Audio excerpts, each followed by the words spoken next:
കാനനക്ഷേത്രമായ ശബരിമല നാട്ടിലെന്നും വാർത്തയാണിപ്പോൾ.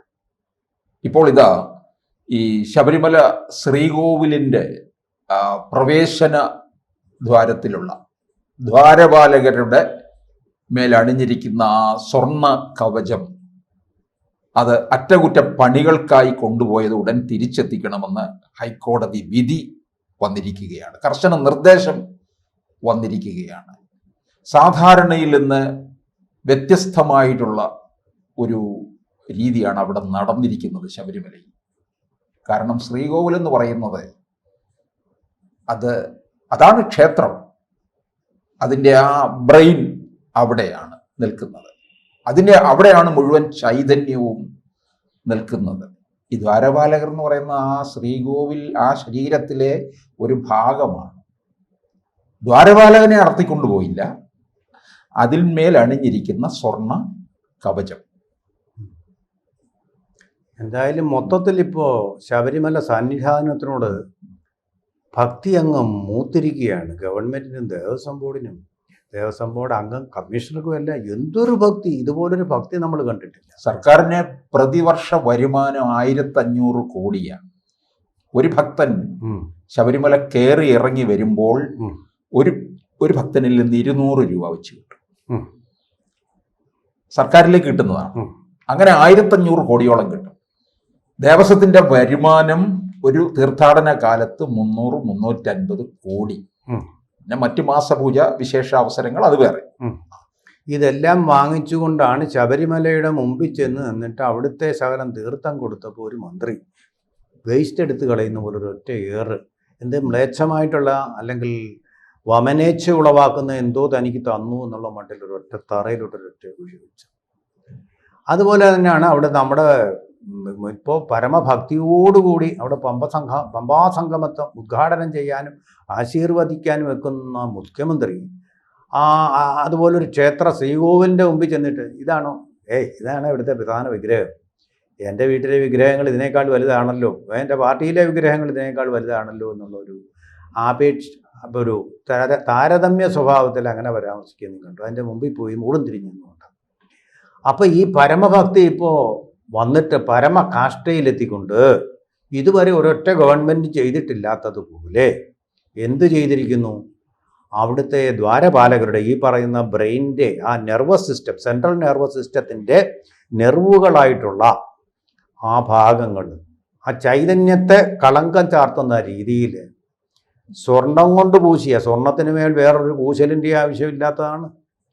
അങ്ങനെ ഒന്നിൻ്റെ അവിടെ വൃത്തിയാക്കി കഴിയാൽ മതി. സ്വർണത്തിന് എന്താ കുഴപ്പം? തുരുമ്പ് പിടിക്കുമോ സ്വർണത്തിന്? എന്ത് മെയിൻ്റനൻസ് ആണ് നടത്താൻ പോകുന്നത്?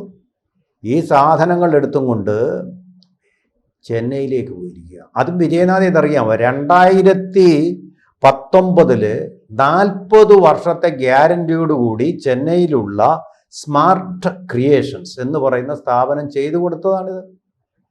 അപ്പോൾ ഈ 40 വർഷത്തെ ഗ്യാരൻറ്റിയോടുകൂടി ചെയ്തു കൊടുത്ത ഒരു സ്ഥാപനം വീണ്ടും ഇത് കൊണ്ടുപോകുമ്പോൾ അവർ ഗ്യാരൻറ്റി കൊടുത്തെങ്കിൽ നമ്മളൊക്കെ വലിയ ബുദ്ധിമാന്മാരല്ലെങ്കിലും നമ്മളൊക്കെ ഫാനോ അല്ലെങ്കിൽ AC ഒക്കെ വാങ്ങിച്ചു കഴിഞ്ഞാൽ ഒരു ഗ്യാരൻറ്റി പീരീഡിനകം എന്തെങ്കിലും കുഴപ്പം വന്നാൽ അവരല്ലേ തരേണ്ടത്? അവർ സൗജന്യമായിട്ടല്ലേ ചെയ്തു തരേണ്ടത്? അങ്ങനെ ചെയ്തു തരാറുണ്ടല്ലോ. ഇവിടെ ഇപ്പോൾ എന്താ സംഭവം? ഇവിടെ ഇപ്പോൾ ഉണ്ണികൃഷ്ണൻ നമ്പൂതിരി എന്നും പറഞ്ഞൊരു നമ്പൂതിരി ഇത് സ്പോൺസർ ചെയ്യുന്നു. വളരെ ദുരൂഹമാണ് വിജയനാഥ് ശബരിമലയിൽ ധാരാളമായിട്ട് പോവുകയും അതിനെക്കുറിച്ച് വിശ്വവിജ്ഞാനകോശം എഴുതിയിട്ടുള്ള ആളുമാണല്ലോ. ഇങ്ങനെയൊക്കെ സംഭവിക്കുന്നത് ഞാൻ മനസ്സിലാക്കിയിട്ടുള്ളത് ശബരിമലയിൽ അങ്ങനെ ഇപ്പോൾ രാജേന്ദ്രനും എന്തെങ്കിലും വഴിപാടനുസരിച്ച് എന്തെങ്കിലും കാര്യങ്ങൾ ഇത്തരത്തിലുള്ള ഭീമമായ ചെലവുള്ള വഴിപാടുകളൊക്കെ നടത്തുക, അപ്പം അത് സ്വർണം പൊതിയുക, ഇതൊക്കെ സംഭവിച്ചിട്ടുണ്ടെങ്കിൽ ഇതിന്റെ പാളികൾ ഒരിക്കലും അങ്ങോട്ടേക്ക് കൊണ്ടുപോകണ്ട. മറിച്ച് ഈ ഭഗവാന്റെ അനുജ്ഞ വാങ്ങിയതിന് ശേഷം തന്ത്രിയുടെ അനുമതിയോടുകൂടി, കാരണം ശബരിമലയുടെ പ്രധാന കസ്റ്റോഡിയൻ എന്ന് പറയുന്നത് തന്ത്രിയാണ്. ഇപ്പം ശബരിമലയിൽ യുവതി പ്രവേശിച്ചപ്പോൾ അവിടെ ശ്രീകോവിൽ ഉടൻ തന്നെ അടച്ചേക്കാൻ തന്ത്രിയാണ് നിർദ്ദേശമുണ്ടായത്. തന്ത്രിയാണ് നിയന്ത്രിക്കുന്നത്. പിന്നെ ശുദ്ധികലശത്തിന് ശേഷമാണ് നട തുറന്നത്. അതുപോലെ ഇത് അവിടെ ഭഗവാന്റെ അനുജ്ഞയും വാങ്ങി തന്ത്രിയുടെ അനുമതിയൊക്കെ ഉണ്ടെന്നുണ്ടെങ്കിൽ എന്നിട്ട് അവിടെ വെച്ച് തീർത്ഥാടന കാലമല്ല, നട തുറന്നിരിക്കാത്ത സമയങ്ങളിൽ അവിടെ വെച്ച് തന്നെ ഈ അവിടുത്തെ ഇതിൽ ഏർപ്പെടുന്ന പണിക്കാർ വ്രതമെടുത്തായിരിക്കും എനിക്കറിയാവുന്നതാണ്. ഈ 18-ാം പടി മുഴുവൻ ഇത് കൃഷ്ണശിലയിൽ തീർത്തിട്ടുള്ളതാണ്, കല്ലുകൾ. അതിന്മേൽ സ്വർണം പാകി എത്ര ദിവസത്തെ പണിയായിരുന്നു അറിയാമോ? ആ തീർത്ഥാടന കാലത്തോ അല്ലെങ്കിൽ മറ്റു മാസപൂജ സമയത്തോ ഒന്നുമല്ല, ആ സമയത്ത് അത് നിർത്തിവെക്കും. എന്നിട്ട് പകൽ അധ്വാനമായിരുന്നു. വ്രതമെടുത്താണ് എത്രയോ ജീവനക്കാർ അവിടെ പണി ചെയ്തത്. അപ്പോൾ ഇവരെ ചെന്നൈയിൽ നിന്ന് ഇവരെ ഇവിടെ കൊണ്ടുവരാം, അങ്ങനെയാണ് ചെയ്യേണ്ടത്. കാരണം ശബരിമല പോലുള്ള ഒരു ക്ഷേത്രം, ആ ക്ഷേത്രത്തിന്റെ അത് കാനന ക്ഷേത്രമാണ്, അതിന്റെ മറ്റ് ക്ഷേത്രങ്ങളിൽ നിന്ന് വിഭിന്നമാണ്. അപ്പോൾ ഇവരെ പണിക്കാരെ അവിടേക്ക് കൊണ്ടുവരികയാണ് ചെയ്യേണ്ടത്. ഇത് ദേവസ്വം ബോർഡിന് എന്ത് പറ്റി എന്നുള്ളതിലാണ്. അല്ല, വിജയനാഥ് പറഞ്ഞതിൽ എനിക്കൊരു വിയോജിപ്പുണ്ട്. ഇപ്പൊ ശരിയാണ് വിജയനാഥ് പറഞ്ഞു, അവിടുത്തെ ആചാരക്രമങ്ങളൊക്കെ പാലിക്കേണ്ടതിന്റെ രീതികൾ, ഈ പറഞ്ഞ പുണ്യാഹം തളിക്കേണ്ട രീതികൾ, അടച്ചിടാൻ പറയേണ്ടതിനൊക്കെ അധികാരി തന്ത്രി തന്നെയാണ്, ഒരു സംശയമില്ല. പക്ഷേ ഇതങ്ങനെയുള്ള പ്രശ്നമല്ല, ഇതൊരു ബിസിനസ് പ്രശ്നമാണ്. അതായത് ഗ്യാരണ്ടി തന്നിട്ടുള്ള ഒരു സാധനം വീണ്ടും പൊക്കിയെടുത്തുകൊണ്ട് പാലകരുടെ വസ്ത്രാക്ഷേപം ചെയ്തുകൊണ്ട് പൂശിയിരിക്കുന്ന സാധനം എടുത്തുകൊണ്ടങ്ങ് പോവുക. താങ്കൾ ഈ പറഞ്ഞ പോലെ ശ്രീകോവിൽ എന്ന് പറയുന്നതിൻ്റെ അതിൻ്റെ ബുദ്ധിശാലയാണെങ്കിൽ അത് ചെയ്തിരിക്കുന്നത് ഒരു ക്ഷേത്രാചാര ലംഘനമാണ് അവിടെ ആവിർഭവിച്ചിരിക്കുന്നത്.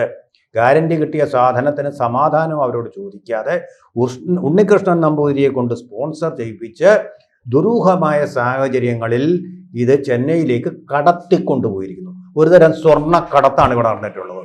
അത് തന്ത്രി അനുവദിച്ചാൽ പോരാ. ഇങ്ങനെയുള്ള കാര്യങ്ങൾ ചെയ്യുമ്പോൾ അതിനപ്പുറമുള്ള ഒരു ഉപാധിയുണ്ട്. അവിടുത്തെ ഈ ഭരണഘടനയായിട്ട് അവർ സങ്കല്പിക്കുന്ന ഒരു കാര്യം, അതാണ് ദേവപ്രശ്നം. അഷ്ടാംഗ ദേവപ്രശ്നം എന്ന് പറയുന്ന പരിപാടി ഇതിൽ സ്വീകരിച്ചിട്ടില്ല. തന്ത്രി പറഞ്ഞു ഞങ്ങൾ കൊണ്ടുപോയി. തന്ത്രിക്ക് പറയാനുള്ളതിന് പരിമിതിയുണ്ട് അവിടെ. അതിനപ്പുറമുള്ള കാര്യങ്ങൾ തന്ത്രി പറയാൻ പാടില്ല.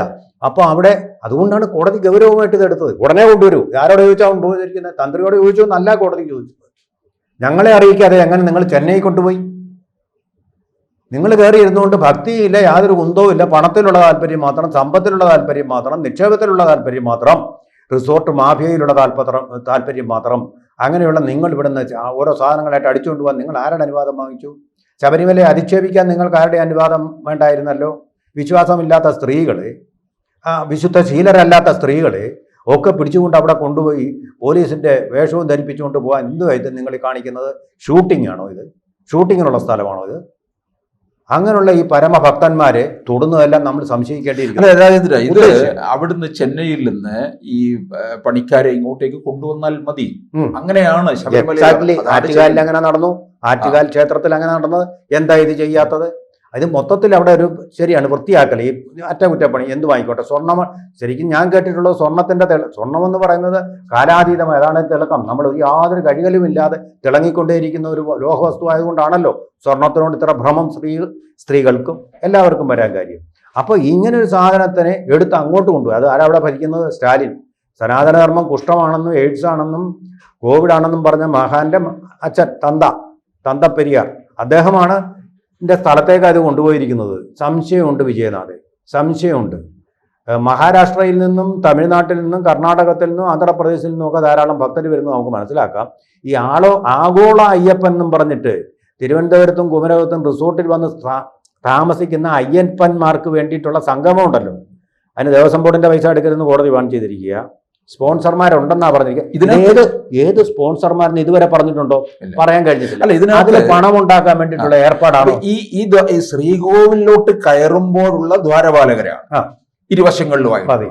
അപ്പൊ അതിന്റെ പണിയൊക്കെ ചെയ്യുമ്പോൾ അത്രയും പവിത്രമായിരിക്കണം. അവിടെ വെച്ച് തന്നെ ശ്രീകോവിലിന്റെ മുമ്പിൽ വെച്ച് തന്നെ, ശബരിമലയുടെ ശ്രീകോവിലിന്റെ തിരുമുറ്റത്ത് വെച്ച് തന്നെ ഈ ജോലികൾ ചെയ്യാനുള്ള സൗകര്യമുണ്ട്. അതോടെയാണ് വിജയനാഥെ സംശയം. തിരുവാഭരണപ്പെട്ടി ചുമന്നു കൊണ്ടുപോകുന്ന തലച്ചുമടയായിട്ട് കൊണ്ടുപോകാൻ പറ്റുമോ?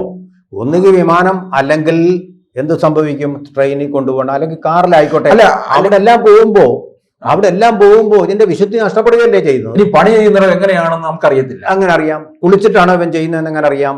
അതുകൊണ്ടാണ് ഈ ആരാണോ കോൺട്രാക്ട് എടുക്കുന്നത് അവരുടെ പണിക്കാരെ മുഴുവൻ ഇത്ര ദിവസത്തെ വ്രതം എടുപ്പിച്ചാണ് ഇതിലേക്ക് കൊണ്ടുവരുന്നത്. അതെ, നമുക്കറിയാം ശബരിമല തീർത്ഥാടന കാലത്ത് ഡ്യൂട്ടി ചെയ്യുന്ന പോലീസുകാരൊക്കെ തന്നെ പോലും എത്രയോ ദിവസം വ്രതം എടുക്കുന്നവരുണ്ടെന്നറിയാമോ? വ്രതം എടുത്താണ് അവർ പോകുന്നത്. പോലീസുകാർ, അതെ, അവിടെ പോലീസ് വളർത്താൻ അവർക്ക് അനുവാദം കൊടുത്തിട്ടുണ്ട് സർക്കാർ. പോലീസ് അയ്യപ്പന്മാരെന്നാണ് അവരെ അറിയപ്പെടുന്നത്. അപ്പൊ അത്രയും പരിശുദ്ധമായിട്ട് കൊണ്ടുപോയിക്കൊണ്ടിരുന്ന ദേവസ്വം ബോർഡിന് ഇത് എന്ത് പറ്റി?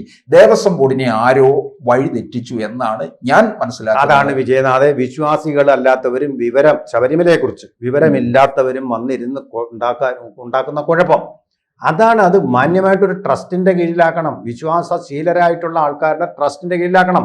ഇവിടെ ഇപ്പോൾ വിശ്വാസം ഇല്ലാതിരിക്കുന്ന ഒരു കുറ്റമൊന്നുമല്ല, വിശ്വാസം ഇല്ലായിരുന്നോട്ടെ. പക്ഷെ ഇതിനകത്തോട്ട് പൂച്ചയ്ക്ക് എന്താ പൊന്നൊരുക്കുന്നിടത്ത് കാര്യം? ഇത് മാത്രമേ ചോദിക്കാനുള്ളൂ. പൂച്ചയ്ക്ക് പൊന്നൊരുക്കുന്നിടത്ത് എന്താ കാര്യം? നിങ്ങൾ അനാവശ്യമായിട്ട് അവിടെ വന്നിരിക്കുന്നത് എന്തിനാ? അനാവശ്യമായിട്ട് അതിൽ ഇടപെട്ടുകൊണ്ട് അവിടെ ശല്യം ചെയ്യാതിരിക്കുക.